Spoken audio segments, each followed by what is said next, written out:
करवाती है मंगम्मा। वहाँ आए उसके सहेलियां मंगम्मा से ऐसे कहते हैं, तुम्हारी बहू कितनी सुंदर है।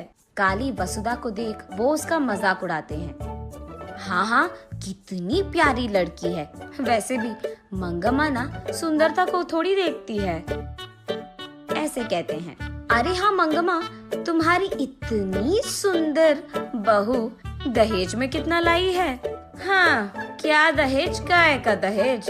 तुम्हें पता है ना, मैं पैसों को उतना मूल्य नहीं देती, क्योंकि मेरे पास बहुत पैसा है। इसीलिए पैसों को छोड़कर मैं अच्छी घर से अच्छी मन की बहू लाई हूँ। बाहर तो मंगम्मा यही कह रही थी, लेकिन अंदर वसुधा जो 100 एकड़ का भूमि अपने साथ दहेज में ला रही है, उसके बारे में सोचते हुए बहुत खुश होती है। तू तो जल रही है कि मुझे बहुत अच्छी मन की बहू मिली है, ये कहकर मंगम्मा वहाँ से चली जाती है। कुछ दिन बाद मंगम्मा की सहेलियां वहाँ आते हैं।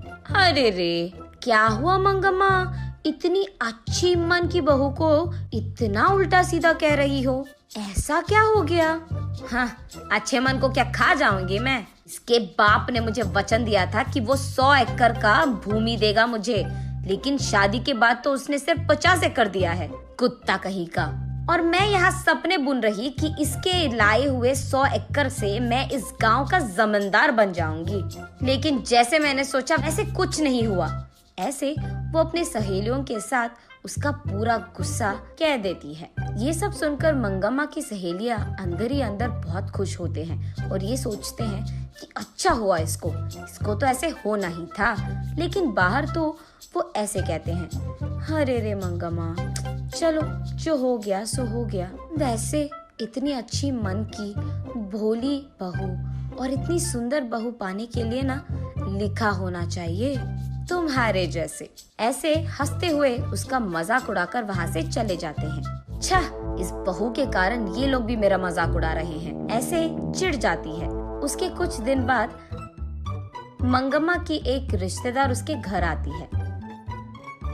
क्यों मंगम्मा, कैसे हो तुम? माफ कर देना, मैं तुम्हारे बेटे की शादी में नहीं आ पाई, लेकिन बहू को तो दिखा दो, ऐसे कहती है। ठीक तभी वहाँ वसुधा को गुजरते हुए देख मंगम्मा, कौन है ये अति सुंदर लड़की?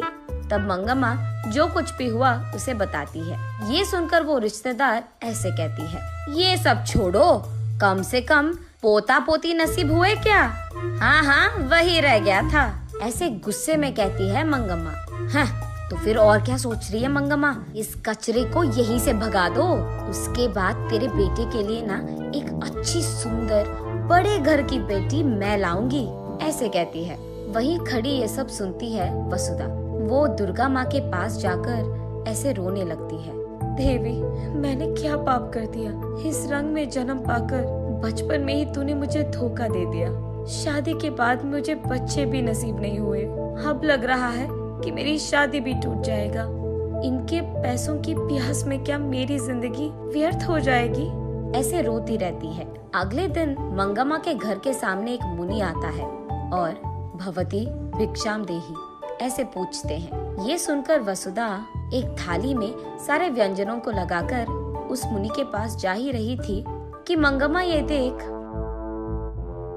हाँ, जो भी यहाँ आता है उसको ये सब देने के लिए तेरे बाप ने यहाँ 100 एकड़ का भूमि नहीं छोड़ा है। आई बड़ी, तुझे खिलाना ही बहुत ज्यादा हो गया और तू इसको खिला रही है, चल निकल यहाँ से, ऐसे गुस्सा करती है। हाथ में थाली वहीं पे छोड़कर माफ कीजिए स्वामी, और उसके बाद कुछ और कहने ही वाली थी कि मुनि, मुझे सब पता है बेटी, तुम फिक्र मत करो, मनोवांछा फल सिद्धिरस्तु। ये आशीर्वाद देकर वो वहाँ से चले जाते हैं। अगले ही दिन जब वसुधा सुबह उठकर आईने में अपने आप को देखती है तो वो चौंक जाती है, क्योंकि वो सफेद और बहुत सुंदर बन जाती है। ये देख वो खुशी खुशी बाहर आती है। वहीं बैठे मंगम्मा और उसके सहेलियां वसुधा को देख चौंक जाते हैं। इतने में ही वसुधा बेहोश होकर नीचे गिर जाती है। आंखें खोलने पर उसका पति, उसके सास और एक डॉक्टर भी वही रहते हैं। कंग्रेट्स, तुम अब माँ बनने वाली हो। और उसके सास को, अरे अब दादी बनने वाले हैं। ऐसे वसुधा के जीवन में उस देवी के आशीर्वाद के कारण खुशियां ही खुशियां थी।